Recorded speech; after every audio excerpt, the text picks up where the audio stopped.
Hello everyone. Boy howdy has it been a long time since I filmed. I'm just gonna, obviously call out the elephant in the room. I've been gone a while. Again, I can't promise that I'll be making regular content again, but I definitely wanted to keep up with the tradition of uploading a review of Twilight Zone for the 4th of July. I am filming this, I think, on the 1st, but it's gonna go up today on the 4th. Future Katie. So instead of talking about why I've been gone and how lame that is, let's just talk about why we're here. So yes, welcome to my second installment of the Twilight Zone review to celebrate the 4th. And I do that by picking 5 of my favorite episodes from this series, or whichever series I'm reviewing. So last year I did the original series that ran from 1959 to 1964. It's just a little tradition of mine to watch my favorite episodes on the 4th of July because way back in the day, the Sci-Fi Channel used to marathon like the best of the original episodes, and that's how I discovered the show growing up. And I've literally been obsessed with and watching the show as a child, like from the time I was a child till now. This year I'm actually doing a little Twilight Zone themed viewing party. I'm gonna get together like some of my favorite episodes from the original, and I really liked the Jordan Peele version, which I think I touched on in my first video last year. But this little viewing party, we're gonna have like themed food, and we're gonna watch some awesome episodes and hopefully hear some fireworks outside. I'm not super crazy about like traditional 4th of July things like being outside in the heat or bugs, and I could give or take fireworks. I have a cat who doesn't like fireworks, and I know a lot of people whose pets don't really necessarily like all the loud noises of this time of year. And if we're just being honest, right now living in the United States is not really celebratory. In fact, I do feel as if I am living in my own alternate dimension where we're falling backwards in time and losing rights as people. And as bittersweet as it is, I do feel like I'm living in an episode of Twilight Zone. But honestly, it's pretty fitting. But I don't want to compare this awesome show to the current predicament of the United States. So let's just talk about the show. Rod Serling sold the rights to this show to CBS after the original series ended, and CBS revived this show, and it ran from 1985 to 1989 with 3 seasons.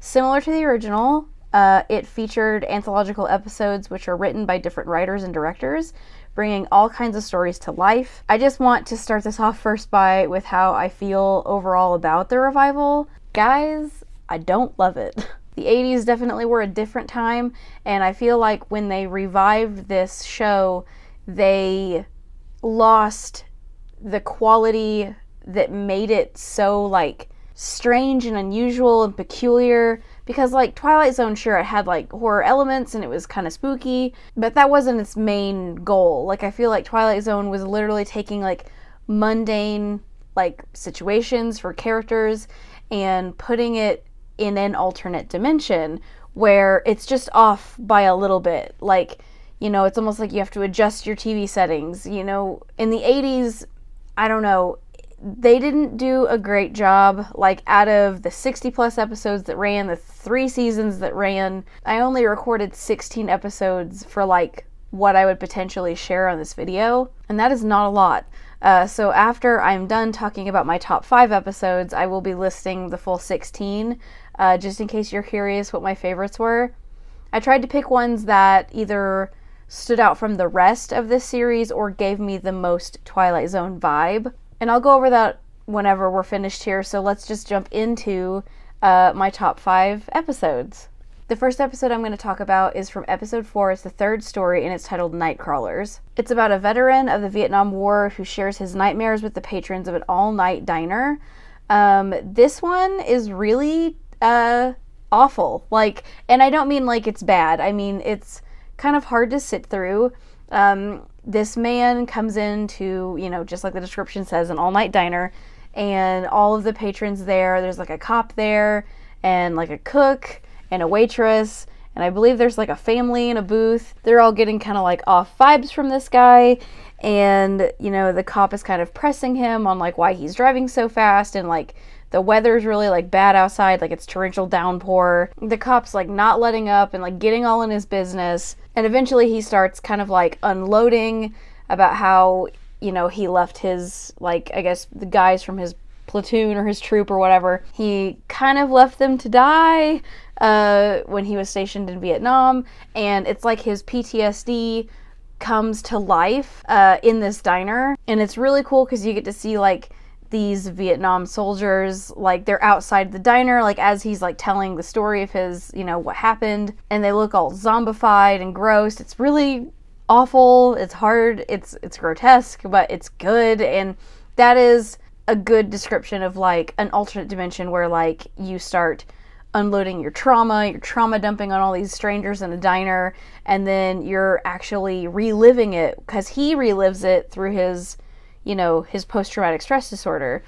And now he's making these strangers live his trauma in this alternate dimension. So I know that this one is pretty famous. I had to include it because it did, it really impressed me. The next episode is from episode 6. It's the second story, and it's called A Message from Charity. A teenage boy with a fever finds himself in telepathic contact with a girl named Charity living in colonial New England. As a practicing witch, I feel a little biased picking something that contained like something to do with the witch trials or witches in general. But this one had to go on it because it was kind of like a subtle love story. But this teenage boy is like sick in bed, and it keeps switching back and forth to like Charity like sweeping her house or being outside doing chores, and then this like modern day teenage boy like laying in bed or being in his room, or it's like modern days at his like the dinner table with his parents. And because she has this connection with someone, she's like acting different, and because of that, like her father, her family members, and like people around her start kind of suspecting that she could be a witch. Typical like, oh, a woman's acting weird, so she must be possessed by the devil. And like as you go through this episode and she's kind of telling him what she's experiencing, like her fears about what's going to happen to her. By the end of the episode, she like kind of clicks in through like his head and tells him to go check like a rock on like somewhere in town, because that you find out that like it's just same area just in the past. And so he goes and finds this rock, and she is like written like their initials, like like crushes do, where they like carve their names into the tree or something. I just thought this was a really cute story, and anytime I think back, because I've been binge watching this whole series, and season 1 was easy to take in because that's like where all the bangers are, season 1, but when I keep thinking back to memorable episodes, this one keeps coming up. Just, I had to include it. Out of my very short list, this one has to make the roster for top 5. The next episode is episode 10. It's the first story, and it's called Shadow Man. The Shadow Man, a mysterious entity made of darkness, defends a young high schooler in exchange for being allowed to stay under his bed. So I feel like the description is a little misleading, because you find out that like, yeah, the Shadow Man like comes out from under the bed and like tells this kid that he can't harm anybody from under the bed that he resides, or something along those lines. He says like the same thing to this kid every night. And this kid, it's a typical story of like him being bullied at school, and like a rash of like disappearances start happening with like his peers in school. People are starting to like whisper about like, oh, it being like a monster in the shadows or whatever. So this kid he gets a little cocky, and he's like, oh, I'm gonna lure my bully out to like the park, and I know the Shadow Man won't hurt me, because, he says that he doesn't hurt the people that sleep in the bed of which under he resides, something like that. And when he gets out to the park with this bully, because he like meets up with him at like a convenience store or something, and the bully's like, I'm gonna beat your butt. And the kid's like, oh yeah, bet, let's meet up in the park after dark, or unless you're too chicken. And of course, the kid was like, I'm not chicken. So, goes to the park to fight this kid at night. So fucking, I would have just decked that kid right, oh, we're gonna fight right here in this convenience store in front of all your friends. I'm gonna whoop your ass right in front of all your friends. The kid didn't have friends, so my joke doesn't make any sense. But anyway, they meet up at this park. A Shadow Man appears. Bully freaks out and runs away. And the kid, the main character, he's all like, haha, I did it. But Shadow Man's not letting off, and he's like kind of walking up to him, and he's like, yo, what's up? Like, I thought you couldn't hurt me. And he basically says, like, I'm not your Shadow Man. Like, I don't live under your bed. I live under someone else's. And that's kind of scary because this kid was like super cocky, but at least the bully got scared. But now this kid's gonna probably disappear and be taken to Shadow Man's shadow pad. Hopefully to play like Shadow Go Fish or Shadow Cards Against Humanity. I don't know. Hopefully the kid didn't die, but that's definitely what they're kind of hinting at. So rest in peace, cocky kid. Yeah, that episode, it was kind of scary. It gave me like Are You Afraid of the Dark vibes. Not super Twilight Zone-y, but I was entertained, so it makes the list. The next episode is episode 21. It's the first story, and it's called Need to Know. A government scientist is sent to a small town to investigate a bizarre outbreak of insanity. I would kind of compare this to like a really demented game of telephone, kind of. So this guy gets to this small town, and he meets a woman there, and like you're slowly seeing the townsfolk going insane, and like hurting each other, just going nuts, and like not in like a super violent way, but they're going nuts because of it's spread by like people like going in to whisper in your ear, and they tell you something, and whatever they tell you, you go insane. And I'm adding this to my list because I feel like this idea has been done a few times in movies where people get insanity from like radio signals or from just like a contagion, like they catch insanity. And I thought this was a good, unique-ish way to kind of show that idea. But this makes the top 5 list because of how it ends. So like by the end of this, you discover that like one of the guys who has this insanity disease thing is going to the radio station, and he's going to say the thing that makes people go insane on the radio, and it's going to make the whole town or whoever's listening to the radio go insane. And he's like rushing to get back to where this like woman that he meets up with, and they like fall in love. It's a very small little love story or whatever. And he like rushes back to her house to stop her from listening to it, and he like runs in and like hits the fucking radio off the table. But dog, it's too late. Like she's already crazy because someone is there visiting who has it, and the girl leans in before he's ready and whispers it, and he goes insane.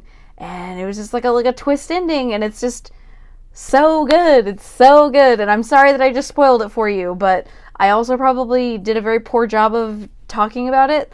So just do yourself a favor. You can literally watch all 3 seasons on YouTube for free. Just type in like Twilight Zone 1980s full episodes. Bam, you'll find some playlists. Enjoy. You're welcome. But yes, that had to make the list.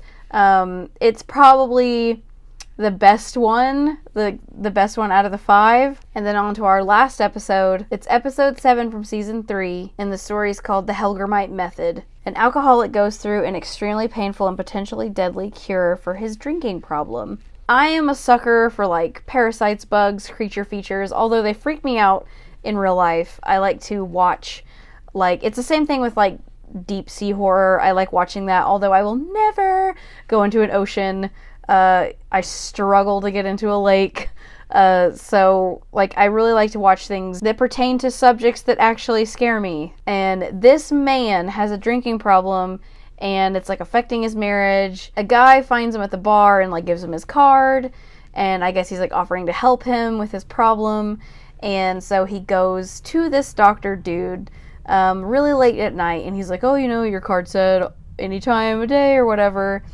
And he sits down with him and he gives him a pill, and he says like, but be sure you want to do this. It will make it to where like you'll never get drunk again. It'll help with your problem. You find out through the episode that this little pill contains like a tapeworm, or like a Helgermite is what they're called, and it needs the person that it lives in, it needs them to drink, because that's kind of how it like stays at bay, or it stays dormant. And then once you stop drinking, the Helgermite, like, I guess, kind of eats you from the inside out, or it like moves around and it's really painful. It doesn't end a way that I would like for it to end, but like it's still a really good episode, and it's got a gross creepy crawly, so naturally it has to make my top 5. Okay, so now I'm going to pull up my actual list. I have it here aside off screen, and I'm going to read the episodes and seasons that they reside in. These are all the ones that I liked. So from season 1, I have episode 1, story 2. It's called A Little Peace and Quiet. Episode 3, story 2, Children's Zoo. Episode 11, Story 1, Beacon. Episode 14, Story 2, The Little People of Killiney Woods. Episode 18, Story 1, Grandma. Like grandma, grandmother, but grandma.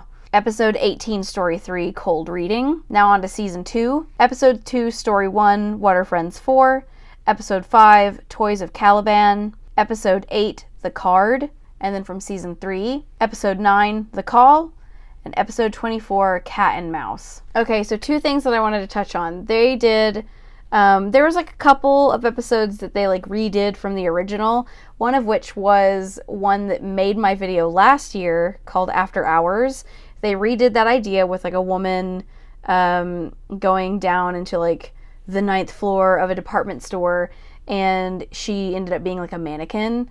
Man, they tried to make it scarier than the original, and they did not succeed. I thought, not to sound dramatic, but it was insulting how bad it was compared to the original.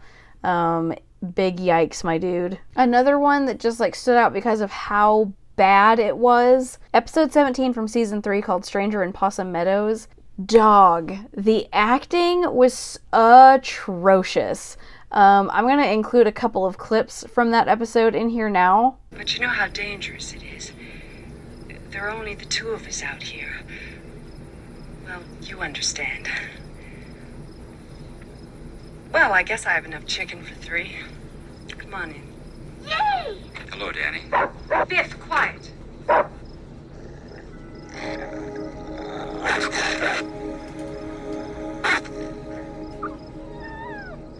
Boy, you sure are good with dogs. Hey, I've been everywhere around here. I bet I can help you a lot.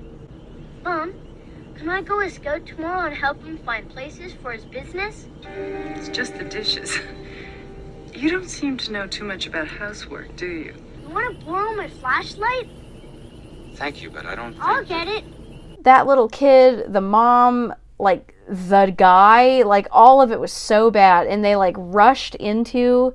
It just felt like a rushed episode, and maybe the acting wouldn't have been that bad, but I was just like sitting like, this sucks. I struggled a lot to finish binging this series, to watch all the episodes, to be able to make this video. Needless to say, I'm glad it's over. I'm not really looking forward to the next installment, but that's future Katie's problem for next year. So yeah, this is where I'm gonna leave it. I hope everyone enjoyed my picks. I'm sure I'm not alone in the fact that like the 80s version is like not my favorite. If it's your favorite, list down below like your favorite episodes. Tell me how wrong I am. I'm totally open to hearing it. Hopefully the next video isn't the next 4th of July Twilight Zone video, but we'll see. So as always, thank you guys for watching, and hopefully I'll see you guys soon. Bye!